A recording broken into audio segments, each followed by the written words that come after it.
सुनो गौर से दुनिया वालों, बुरी नजर ना हम पे डालो, चाहे जितना।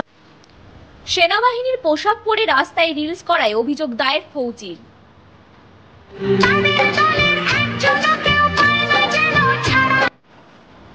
বর্তমান সময় ভারত পাকিস্তান যুদ্ধ নিয়ে সবাই যখন চিন্তায়, তখন সেনাবাহিনীর পোশাক পরে বেশ কিছু মানুষ সোশ্যাল মিডিয়াতে রিলস বানিয়ে চলছে। এটা মোটেই শোভা পাচ্ছে না। সোশ্যাল মিডিয়ায় এক মহিলা সেনাবাহিনীর পোশাক পরে নাচার রিলস দেখে অঘ্র হালদার নামে এক ফৌজি বনগাঁ সাইবার ক্রাইম থানায় অভিযোগ দায়ের করেছে।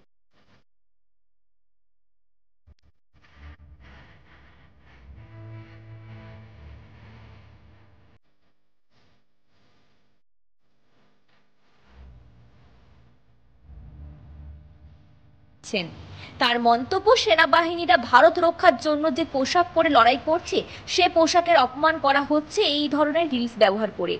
পুলিশ যাতে কড়া ব্যবস্থা গ্রহণ করে এবং আগামী দিনে যাতে আর কখনো এই ধরনের রিলস না করে কেউ, সেই দিকে নজর দেওয়া হয়।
ব্যুরো রিপোর্ট, বাংলার কথা।